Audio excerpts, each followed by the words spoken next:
Hello students, welcome to you in your physics class. मैं आपका physics teacher Pradeep Sharma.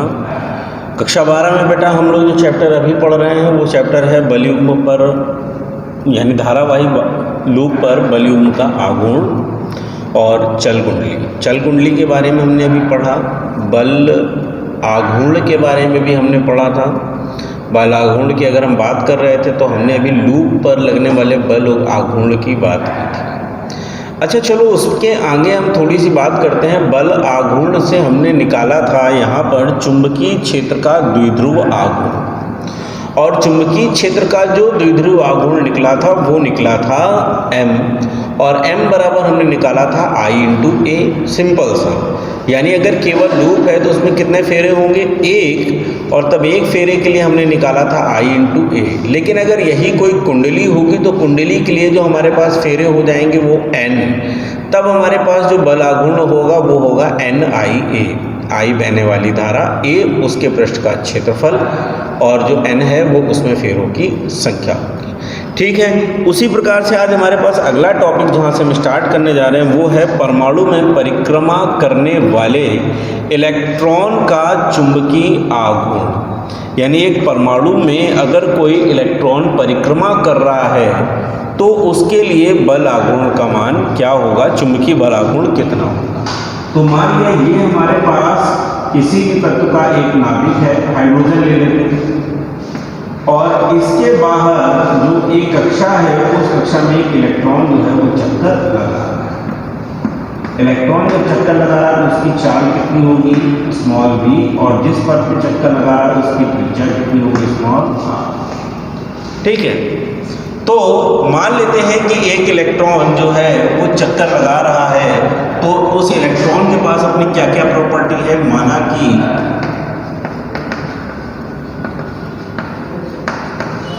Electron, ठीक है, स्मॉल e आवेश के साथ स्मॉल t समय में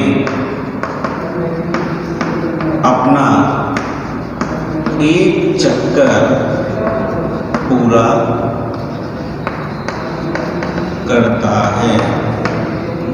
तब ठीक है, एक चक्कर जो पूरा है वो कितने समय कर रहा है, t समय।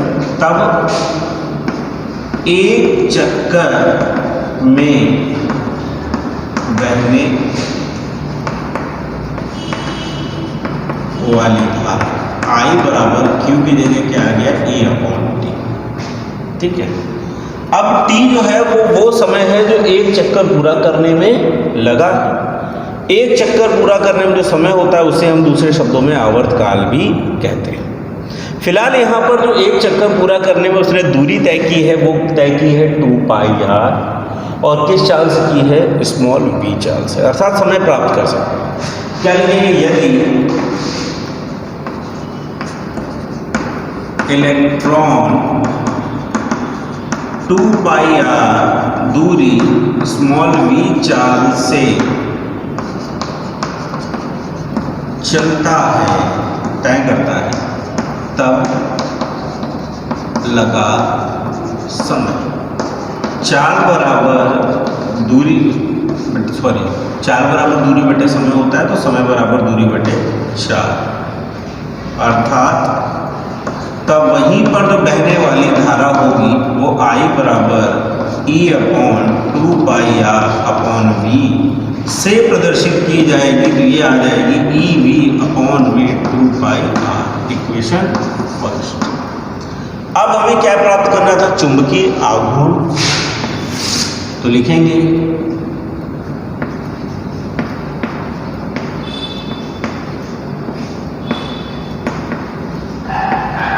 चुंबकीय आघूर्ण के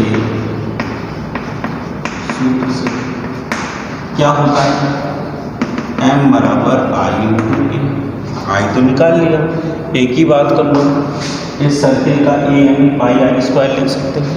चलिए, तो m बराबर क्या आ जाएगा, EV/में 2πr इंटू πr²। पाई से पाई गया, आ गया, तो m बराबर आ गया EV/2। यानी अगर कोई इलेक्ट्रॉन किसी परमाणु में स्मॉल r त्रिज्या की कक्षा में अगर स्मॉल v चाल से चल रहा है तो उसके लिए m का मान कितना होगा, इतना होगा। एक छोटा सा और बात आती है, बोहर मैग्नेट्रॉन की बात करता है। तो यहाँ पर लिखेंगे यदि इलेक्ट्रॉन का कोणीय संवेग J बराबर क्या हो, mv/r, J बराबर mv/r हो, तो समीकरण 2 हो गया, ये समीकरण क्या हो गया 3। ठीक है, क्या करेंगे, समीकरण 2 बटे क्या लो 3 करने, तो m बाई क्या आ गया J इक्वल में आ जाएगा EV/2 अपॉन में क्या आ जाएगा mv/r। r से r क्या हुआ कैंसिल, v से v क्या हुआ कैंसिल, तो ये आ गया E/2m। यानी यहाँ से अगर हम लिखते हैं तो हम लिख सकते हैं m इक्वल क्या आ जाएगा E/2m इंटू J। ठीक है, दोनों ही सदिश राशि हैं, अतः वेक्टर m इक्वल E/2m और इंटू में क्या आ जाएगा वेक्टर J। ये बोहर मैग्नेट्रॉन के लिए हम प्रूव करके आते हैं जब हम बोहर की परिकल्पना समझेंगे तब। ठीक है, तो ये थोड़ी सी इंपॉर्टेंट बातें हैं, दो चीज़ें बहुत इंपॉर्टेंट है। पहला तो यहाँ पर I फाइंड करना और दूसरा यहाँ पर M फाइंड करना। ठीक है, बाकी की जो है ये अच्छी परिकल्पना है। अगर पूछा जाता है बोहर मैग्नेट्रॉन क्या होता है तब आप ये बताएंगे, इसको आप करके दिखाएंगे। ठीक है, कॉपी करिए फिर आगे बढ़ते हैं।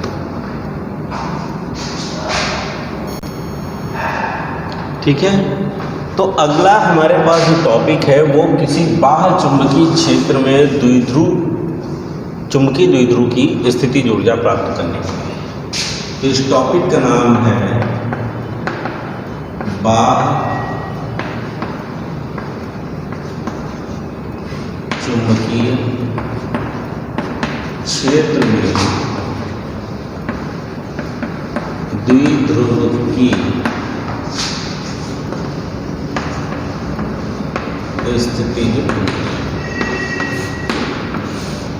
थोड़ा सा समझना है। कहता है चुंबकीय द्विध्रुव क्या होगा, तो अगर हम बात कर लें कि ये एक लोहे या किसी धातु के एक रॉड है और इस रॉड पर हमने बहुत सारे तार के फेरे लपेट दिए और धारा प्रवाह कर दी, तो ये भी एक चुंबक की तरह काम करेगा। इसमें भी दो ध्रुव होंगे, एक तरफ नॉर्थ बनेगा और एक तरफ साउथ। अब इस कंडीशन पे अगर हम इसे किसी चुंबकीय क्षेत्र में किसी एंगल पर रख देंगे तो ये क्या करेगा, घूमने की प्रवृत्ति आ जाएगी। अब अगर इसमें भी घूमने की प्रवृत्ति आ जाएगी, क्योंकि दोनों चुंबकीय क्षेत्र जो होंगे वो या तो एक दूसरे को प्रतिकर्षित करेंगे या आकर्षित करेंगे, तो प्रतिकर्षण या आकर्षण के कारण इस पर जो बलागुण उत्पन्न होगा वो इसे घुमाने का प्रयत्न करेगा और तब इसमें जो घूमने की प्रवृत्ति आएगी, तो घूमने के साथ में इसमें जो ऊर्जा उत्पन्न होगी उस ऊर्जा को कहेंगे स्थितिज ऊर्जा। क्या कहेंगे, स्थितिज ऊर्जा। तो यहाँ पर हमें वही ज्ञात करना है कि बाह्य चुंबकीय क्षेत्र में अगर आप कोई चुंबकीय द्विध्रुव रखते हैं तो उसको रखने के बाद उस क्षेत्र में जो भी आपको एनर्जी की जरूरत मिलेगी, पोटेंशियल एनर्जी, उसका मान आपको क्या करना है, ज्ञात करना है। तो मान लेते हैं कि हमारे पास एक चुंबकीय द्विध्रुव है जिसका आघूर्ण जो है वो कैपिटल M है और इसे किसी भी एक समान चुंबकीय क्षेत्र कैपिटल B में रखा गया है, पर क्षेत्र से थीटा कोण बनाकर रख दिया गया है। जैसे ही आप इसको क्षेत्र से थीटा कोण बनाकर रखेंगे वैसे ही पूरे चुंबक में जो द्विध्रुव है उस पर एक बल आघूर्ण काम करने लगेगा, जिसके कारण वो घूमने की प्रवृत्ति उसके अंदर आ जाएगी। तो अब क्या लिखेंगे, यदि M द्विध्रुव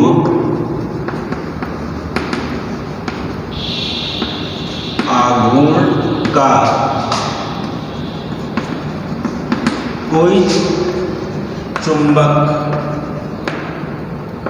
किसी कैपिटल B चुंबकीय क्षेत्र से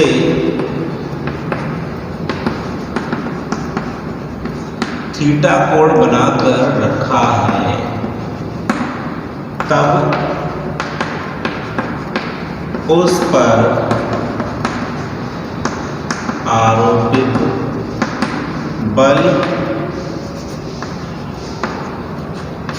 युग्म का आघूर्ण, जो भी बल युग्म का आघूर्ण होगा वो क्या होगा, टाउ। और टाउ बराबर हम यहाँ पर जो बल आघूर्ण लेंगे वो क्या मिलेगा हमें, एम बी साइन थीटा। याद रखना m जो है वो पूरा आघूर्ण है, यानी n i a को जोड़कर बना होगा। ठीक है, इक्वेशन क्या बना ली, फर्स्ट। अब मान लिया कि पहले जो है किसी भी क्षण किसी भी दिशा में यदि यह चुंबकीय द्विध्रुव d थीटा की ओर रोटेट होता है, तो लिखेंगे यदि, ठीक है, चुंबकीय द्विध्रुव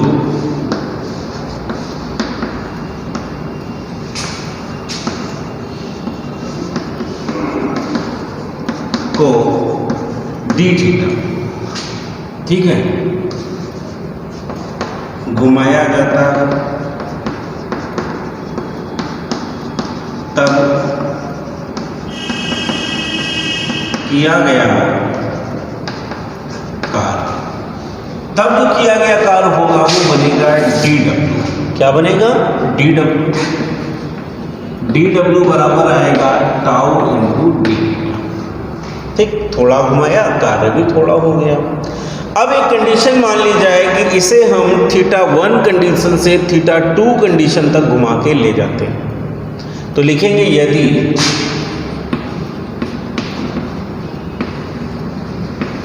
द्विध्रुव को थीटा 1 से थीटा 2 तक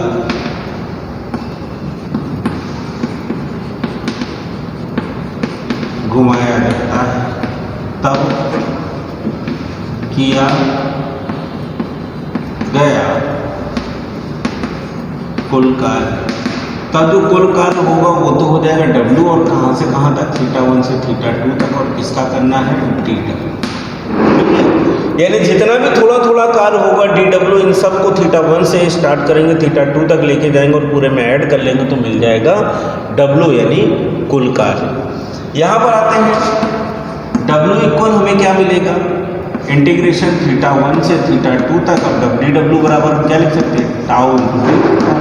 अब फिर से आ जाओ, यहाँ पर थीटा 1 से थीटा 2 तक टाउ इज इक्वल टू हम क्या लिख सकते हैं, m, ठीक है, b साइन थीटा इंटू में डी थीटा। तो एम बी क्या आ गया, कांस्टेंट हो गया, यहाँ के लिए बाहर आ गया। इंटीग्रेशन थीटा 1 से थीटा 2 तक किसका, sine theta into D theta. ठीक है, साइन थीटा का इंटीग्रेशन करेंगे तो क्या आएगा, W equal M B minus cos theta, और ये क्या हो गया, थीटा 1 से थीटा 2, माइनस बाहर ले लेंगे तो minus M B upper limit यानी cos theta 2 minus cos theta 1। फिर से माइनस अंदर कर दो तो W इक्वल जो आएगा वो क्या बनेगा हमारे पास, M B cos theta 1 minus cos theta. ठीक है, ये एक बेसिक फॉर्मूला है W का। अगर यहीं से आप स्थिति ऊर्जा प्राप्त करना चाहते हैं तो आप लिख सकते हैं स्थिति ऊर्जा बराबर माइनस इंटू कार्य, यानी U equal minus into W, यानी U इक्वल माइनस का एम बी, यहाँ पर क्या गया cos theta 1 minus cos theta. समझ में आया? कार्य ज्ञात करना है, जो कार्य पॉजिटिव होगा वो स्थिति ऊर्जा में क्या होगा, नेगेटिव होगा। बात समझ में आ गई? इसे कॉपी करो, फिर इसमें 3 कंडीशंस हैं, वो तीनों कंडीशंस भी आपको बताई जाए। ठीक है, कॉपी करिए इसे।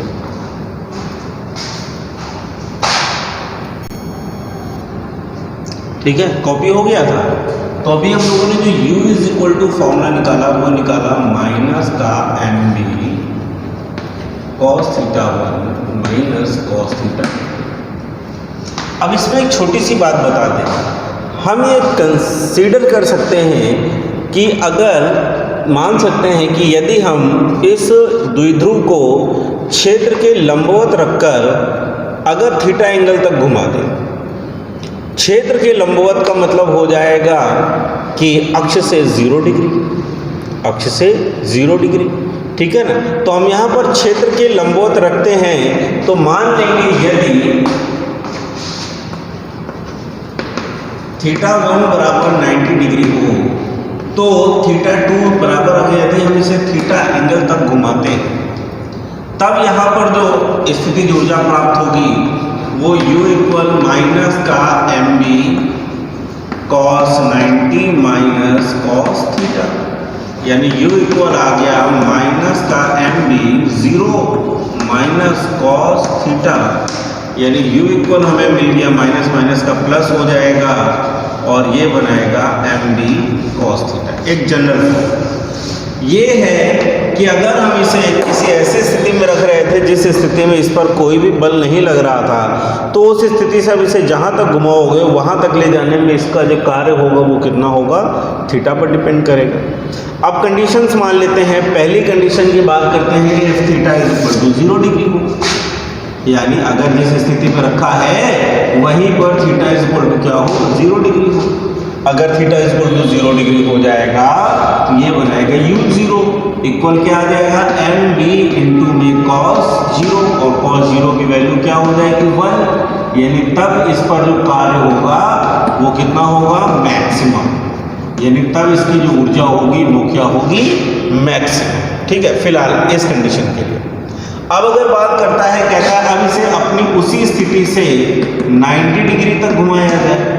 जैसे आप इसे 90 डिग्री तक घुमाओगे वैसे यहाँ पर क्या लिखोगे, u90। अगर उस स्थिति से आप 90 डिग्री तक घुमाते हैं तो mb इंटू में क्या लिखना पड़ेगा, cos 90, तब u90 इज इक्वल टू आ जाएगा mb इंटू 0, यानी u90 इज इक्वल टू आपको क्या मिल गया, 0, यानी तब आप इसमें जो भी कार्य लेंगे वो क्या मिलेगा, 0 के बराबर होगा। लेकिन अगर इसे आप इसी स्थिति से थीटा इज इक्वल टू 180 तक रोटेट करा के ले जाते हैं, तब ये जो एनर्जी बनाएगा वो बनाएगा 180 डिग्री के लिए, और तब यहाँ पर वैल्यू आ जाएगी mb इंटू कॉस 180, और तब u180 इज इक्वल टू आ जाएगा mb इंटू कॉस 180 की वैल्यू क्या होती है, -1। ठीक है, क्या होती है, -1। तब ये वैल्यू आपको मिलेगी 180 इज इक्वल टू माइनस का b। ठीक है, यानी तब जो 0 डिग्री पे हमारे पास थी वही हमारे पास 180 पे है, लेकिन यहाँ पर अगर ये पॉजिटिव है तो यहाँ पर ये कैसी है, निगेटिव है।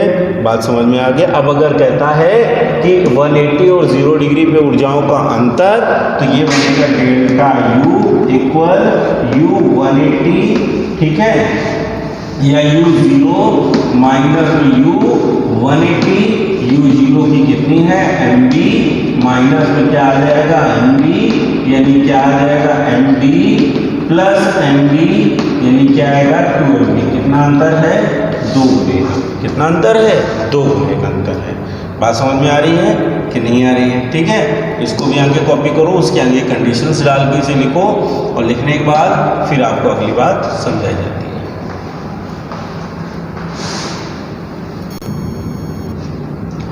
तो हमने बताया था इसमें हम लेके चल रहे हैं चुंबकीय द्विध्रुव, और चुंबकीय द्विध्रुव के लिए अभी हमने 2 बातें की। पहला किया हमने द्विध्रुव आघूर्ण प्राप्त किया, फिर हमने किया ऊर्जा प्राप्त की। ठीक है, ऊर्जा की अलग अलग कंडीशनें भी प्राप्त की।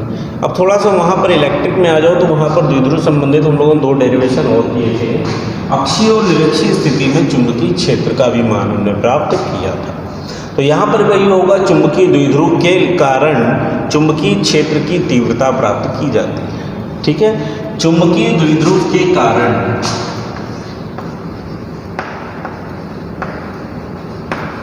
चुंबकीय द्विध्रुव के कारण